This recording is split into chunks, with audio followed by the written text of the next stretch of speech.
Hello and welcome everyone to my Let's Look at Tomb Raider 2 statistics. This is Algades 115 speaking. So, sort of carrying over the tradition of introducing some final stats in Tomb Raider 1 and Unfinished Business, I decided to do that as well for Tomb Raider 2, my very favorite one. So basically in this video we're going to cover several topics, including a number of secrets we found, distance we traveled, items we found, number of kills, deaths in my Let's Play, saves, and the time taken. And basically that's just to give you sort of insight into what you can expect if you're interested, and we're gonna cover each one of these topics in a greater detail. So first of all, let's move on to basically sort of an overview over Lara's adventure.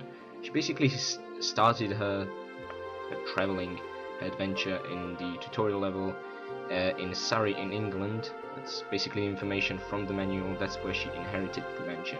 If you remember, in Tomb Raider 1 she was just moving in, so she's still sort of a newcomer to the whole tutorial mansion area.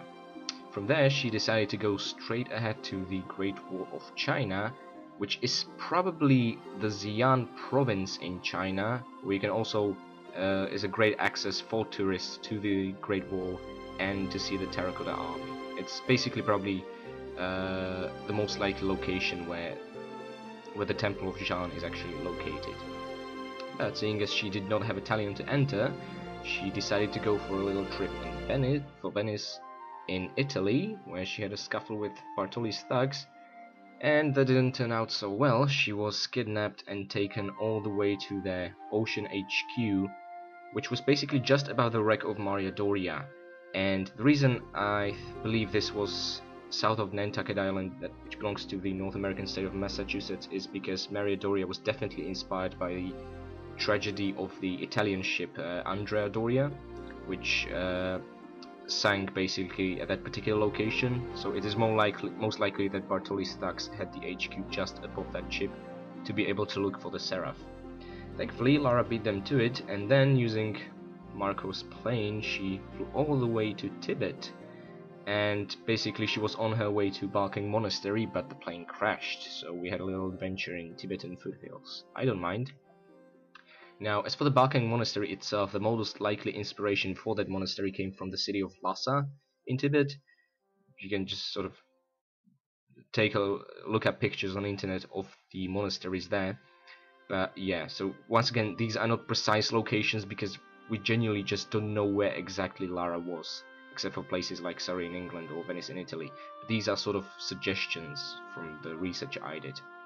And basically from over there she once again returned to the Great Wall of China, part in the Xi'an province, and enter the Temple of Xi'an, recover the dagger, and then return to her home sweet home, back again in Surrey in England, where she was unfortunately ambushed by Bartoli's thugs and this lovely guy named Cold. Now, in Venice in particular, she found 9 secrets and traveled 8.89 kilometers. In the Ocean HQ, the offshore rig, or the diving area, however we prefer to call it, she found 6 secrets and traveled 5.4 kilometers. In the Maria Doria, the actual shipwreck, she found 12 secrets and traveled 13.31 kilometers. So that's a ginormous ship. That, or we were backtracking quite a lot. As for the Tibet, she once again found 12 secrets and traveled 16.13 kilometers, which comes as no surprise considering how huge the Tibetan foothills and Barking Monastery levels are. And then finally China, mind you this is including the Great Wall level, we found 9 secrets and traveled 10.99 kilometers.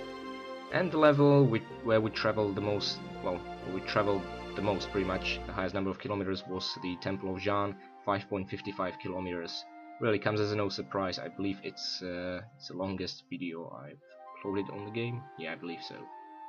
Now, so overall, during the course of her adventure, Lara traveled 54.72 kilometers and found all 48 secrets. And yes, as opposed to 45 secrets in Tomb Raider 1. Now, there are 2 important things I want to mention. 1 meter within the game actually equals 1 square the game is made up of, every single level in the game.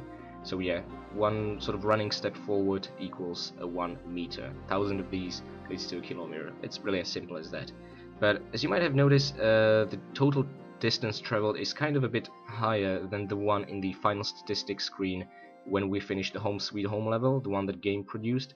My theory is that at some point it has to round information down, because I got this number from summing up all the distance traveled stats from the end of every single level in the game, and this is not counting Home Sweet Home level. I have no way of finding out how many steps we took there.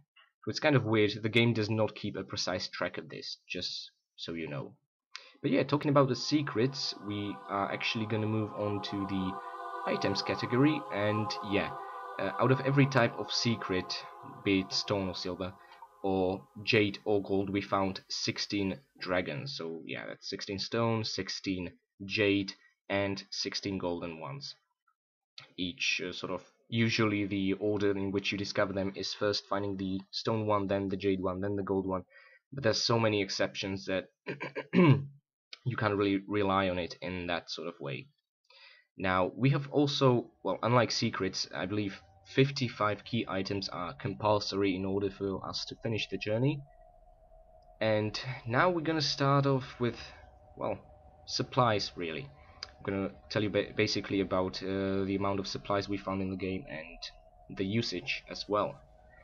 So basically, in the entire game there were 58 small health packs, and mind you, one of these small health, well, not one of these, one extra one we actually received at the very beginning of the level. Like in Tomb Raider 1, Lara actually entered the Great Wall of China equipped this time around, with more than just a useless compass. And we have also found 43 large health packs, and also started with one in our inventory from the beginning of the game. Now mind you, these are actually called health, medipacks for some reason in the inventory, but in the statistics screen they're called health packs, and I personally prefer to call them health packs, not medipacks. It's like the developers themselves couldn't really decide how to call them either. Now, mind you, talking about large health packs, there was also the case of that one unobtainable large health pack in the Temple of Jeanne, which was really infuriating. And as I basically indicated in the video, there is no real way of reaching it unless you use a fan-made utility. So it's not within the capacity of the game to actually reach that particular health pack. So yeah, it's very sad and annoying as that. Now, as for the health pack usage, so basically there were 59 small health packs and 44 large health packs available in the entirety of the game, at which we used 36 small health packs and used 6 large health packs, which means we replenished Lara's health bar 24 times. Now compare that to 8 times in Tomb Raider 1. That's how bloody this game is. The bloodshed is just very prominent in this one. Now onto flares. We have found 19 packs of flares. Each pack basically rewards us with 6 flares per pack, and we also got 2 flares from the very start of the game. Not sure why they just couldn't make it 1 pack. I mean 6 flares, no. Instead Lara decided to just bring along 2. Very infuriating. But that basically means there are 116 flares available overall in the entire game, out of which we used 72 flares. Now, there is also 1 pack of flares available in Lara's home tutorial level, but it doesn't really carry over to the rest of the game. It's not part of the levels, it's just an optional tutorial level pickup. So I decided not to include it in the overall statistics, but I felt like mentioning it here. Okay, now on to something more interesting, the weapons. We have recovered our pistols once from Marco Bartoli's plane in the offshore rig, if you remember, after Lara's been stripped of her weapons and probably raped or something. And also, thanks to the game keeping track of the total shots fired, I was able to find out the amount of shots we fired using weapons that have unlimited ammunition. So that's pistols over here, at which we fired 3,736 bullets. And also in the Tibetan foothills, if you remember, the scooters mounted with machine guns, they also do count towards the total number of shots fired, and using these we fired 487 shots. As for the shotgun, we have found 2 shotguns in the entire game, and once again the simple mechanic I explained in the Tomb Raider 1 statistics video. If you pick up a new weapon that you do not yet own, it comes pre-packed with 1 ammunition pickup for that weapon. If you do already own that weapon, you get absolutely nothing, just get registered a pickup. Simple as that. So by picking up 2 shotguns whilst not owning one before, because we were stripped of our weapons in the offshore rig, we recovered it, and then in Home Sweet Home we once again had no weapons, so shotgun was once again a brand new weapon, we were awarded overall 4 shotgun shells. We also stumbled upon 85 boxes of shotgun shells, each awards us with 2 shots, which means that overall there are 174 shells plus 2 shells that we started the game with. Yeah, Lara actually had her shotgun from the very beginning loaded with 1 ammunition pack, so that's 176 shotgun shells, out of which we used 124. We definitely put that shotgun to great use. Now, as for the automatic pistols, once again we found them twice, so we were awarded 2 ammunition packs, leading up to the total of 80 automatic pistol bullets. Now, we found 56 ammunition clips for the, well, pairs of ammunition clips for the automatic pistols. Each one yields 40 bullets, so that means that overall there are 2,320 bullets available for the automatic pistols, out of which we used 2,200. That's impressive. We almost used up all the ammunition for them. It's probably because I love that sound so much and I'm having so much fun with automatics. Okay, now on to an all-time favorite, the Uzis. Once again we found them twice, which means we were awarded an extra of 160 bullets, which means, yep, there is an 80 bullets yield per every single Uzi pickup, and we have found 91 of these. That's just insane amount, even much more than in Tomb Raider 1. And considering there are so many other weapons in this game, there is no way we would use all of that up. So yeah, talking about usage, we have used, well, there are actually 7,440 bullets available in Tomb Raider 2 for Uzis, out of which we used less than a half, only 3,642 bullets. Yeah. Okay. Now, as for the, the weapon that basically made me have some serious nightmares about this Let's Play, the harpoon. We only found it once in the offshore rig, and from that point onward we kept it throughout the rest of the game. And yep, that awarded us with 3 harpoons. That's what it came preloaded with.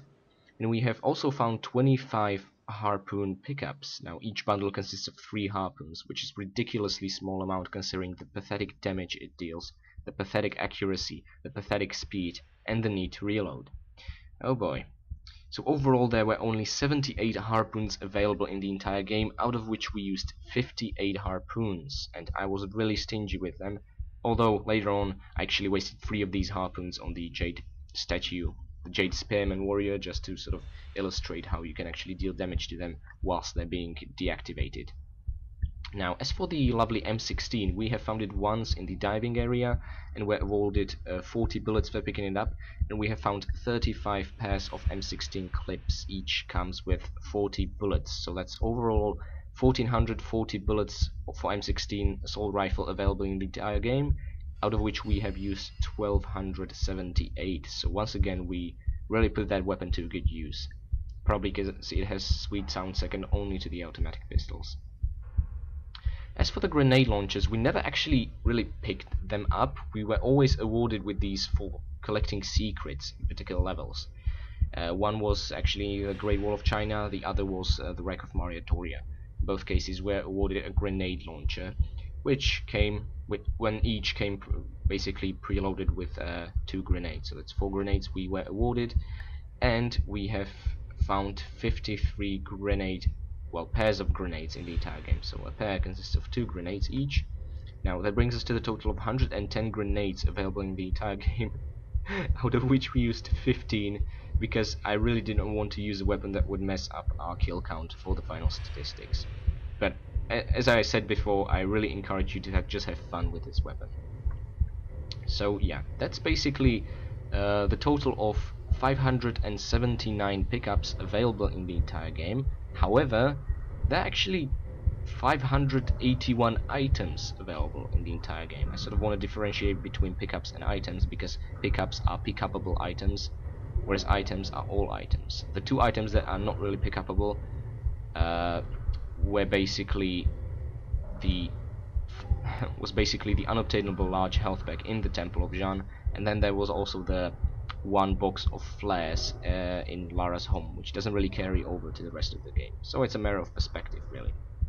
Now, the level with the highest number of pickups was, well, rather unsurprisingly, Home Sweet Home. There were 45 pickups, and pretty much almost all of these were stuffed in Lara's closet alone, because of all that ammunition we've been awarded with.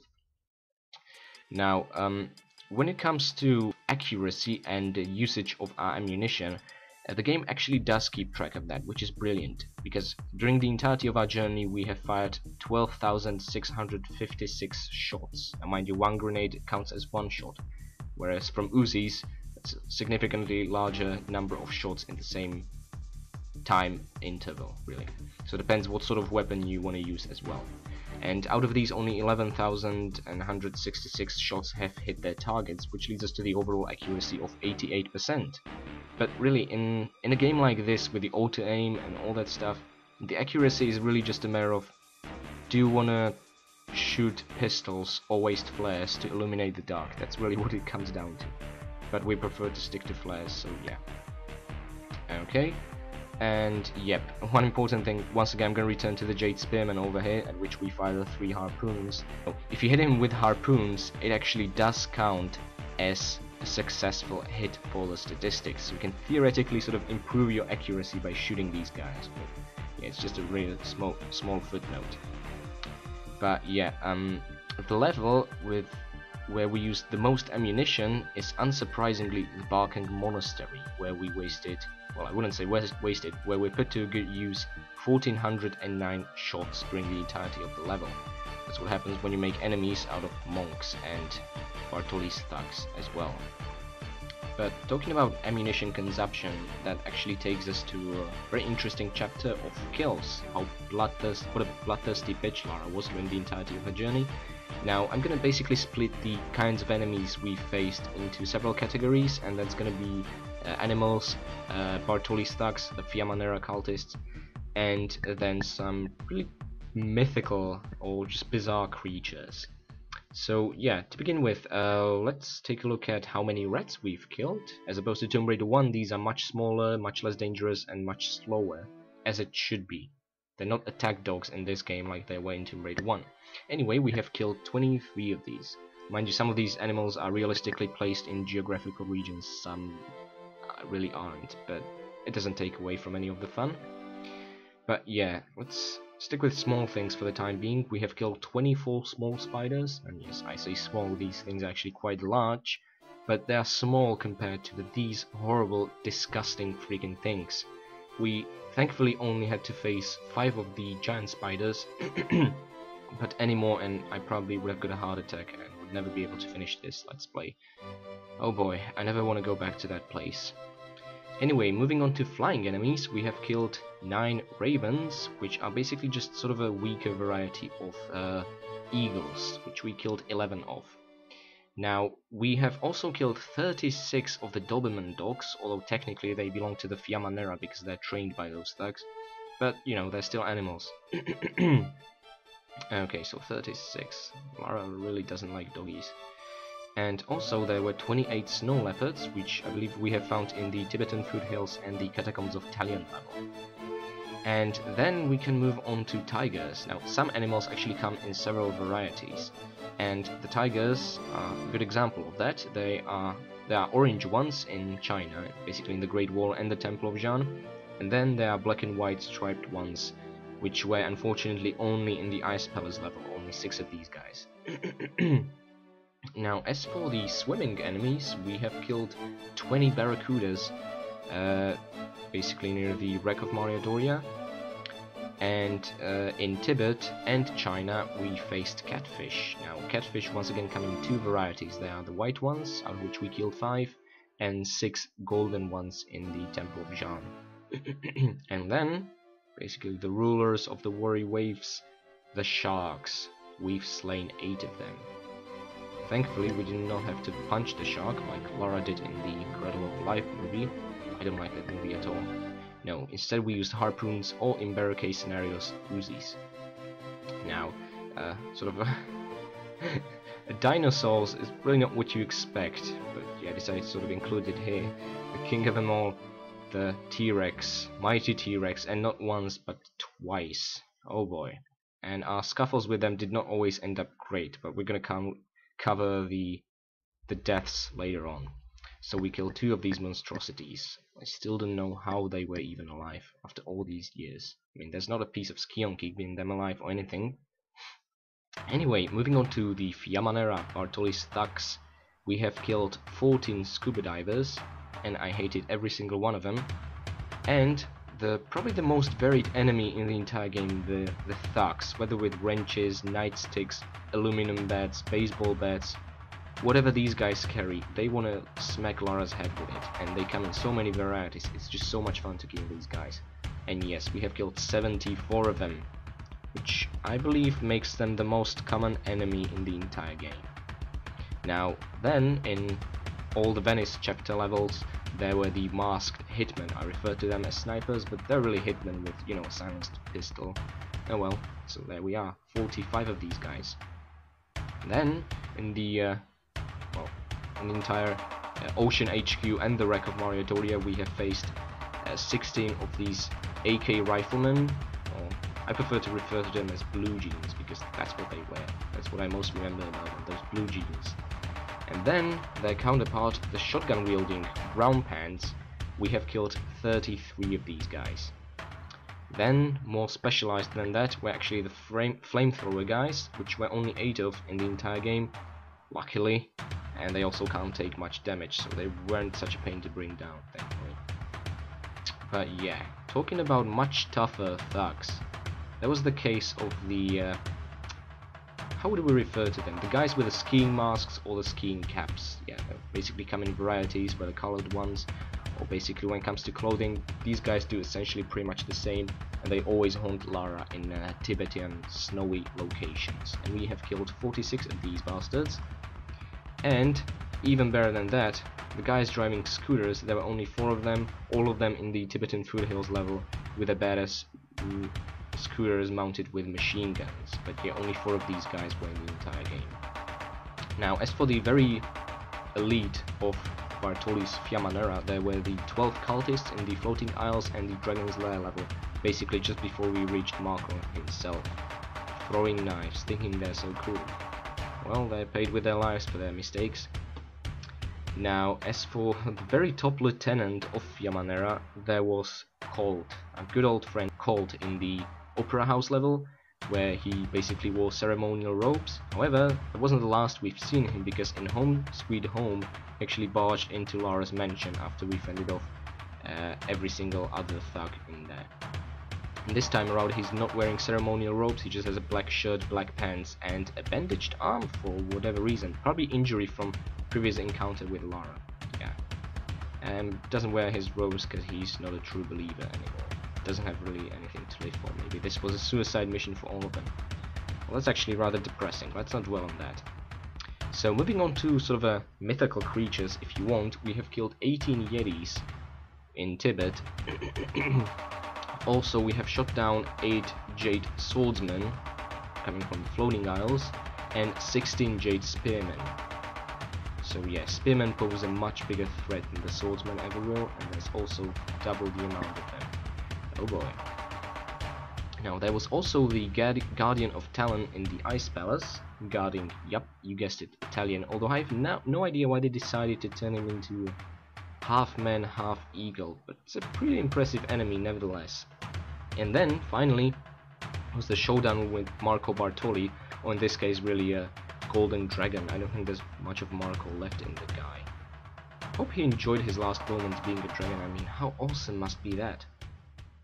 Okay, now, before we move on, basically, there's also the whole dilemma about turning monks into your enemies or making sure they will remain on your good side. So I highly encourage you not to shoot at these guys. If you do, just reload your game. Depends really how often you save or load, that sort of thing. What I did was I annihilated all of them just to have as precise statistic count as possible. But once again, that's my job to do. You just feel free to, you know, enjoy the game with all that it comes, even grenade launcher, that sort of thing. So yeah, in our let's play we've killed 22 of these guys. Yeah, wasn't very enjoyable. Well, now, obviously, sort of kind of ties into that. The level with the highest number of kills, seeing as we fought not one but two armies and some animals, was the Barking Monastery with 52 kills. However, should you decide to keep all the monks your allies, it's the Opera House that has the higher number of enemies in the entire game. So that brings us to the total of 494 enemies plus 22 monks we've killed, so that's a total of 516 kills in the entire game, and that, ladies and gentlemen, is a really impressive number, and I have a hard time believing Lara doesn't lose any sleep over it, but oh well, depends what sort of scary person she is, isn't she? However, being bloodthirsty, scary, and generally just a badass doesn't always keep us alive. During the entirety of my Let's Play, we have actually died 14 times on different occasions, resulting either in Lara's clumsiness or basically in our enemies just being very, very, very pissed off. Now, it all started with Lara being unable to stand the claustrophobic, suffocating atmosphere of upper-class British society, so a suicide was inevitable. Hey, I just picked that up from the game manual. Really? Or must be some bad translation or something. Anyway, she decided to jump from the top of her rooftop in the tutorial level. And yeah, as you can imagine, that did not end up too well. However, we at least got to show you the somersault, a new feature to Tomb Raider 2. I also remember her being crushed by a T-Rex, and then being eaten, processed and shed out by a T-Rex. That's also not very nice. Later on, we've died in Venice in the Opera House because Lara was so confident she could make that jump, and she did. It was just a sort of a prop weight that knocked her out of the way and caused her to break her neck. Then we managed to get kidnapped and roasted alive in the diving area. And later on in the Wreck of Mario Doria, Lara learned that walking barefoot amongst glass shards does not really pay off. It's not gonna make your feet tougher, Lara. It's just gonna hurt and kill you.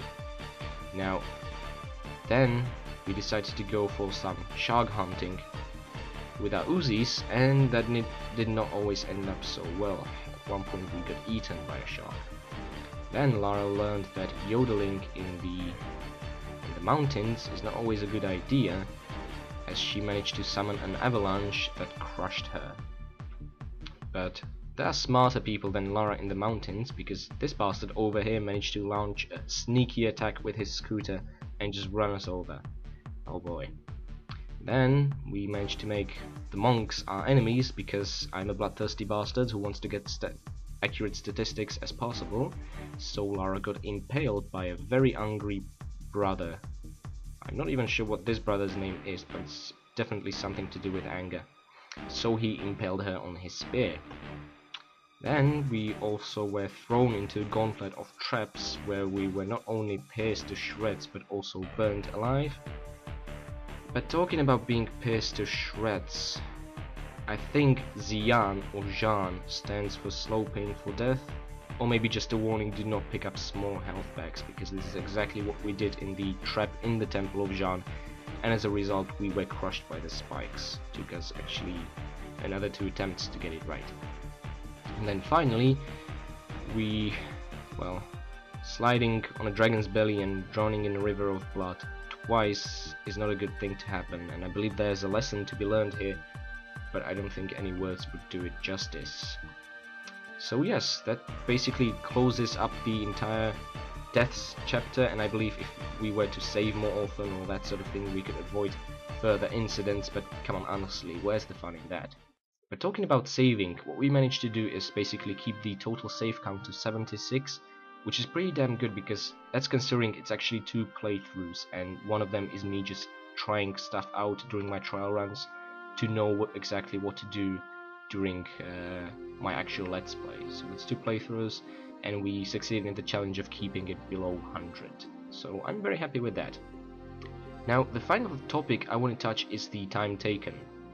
So yeah, basically according to the final statistics screen at the end of the Home Sweet Home level, the game offered us, kindly enough, the playthrough time was 8 hours 50 minutes and 8 seconds. However, the entire duration of my Let's Play playlist, not counting this video of course, is basically 9 hours 32 minutes and 22 seconds. This sort of 42 minutes long difference is basically the result of cutscenes and me just sort of retrying things and talking through the screens and that sort of thing.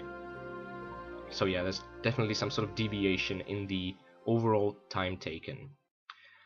So I hope you guys found this video interesting or even somehow useful, and if you have any further suggestions on how I should tackle these sort of statistical videos in the future Tomb Raiders, please just leave your suggestions in the comments. I'll be happy to read them.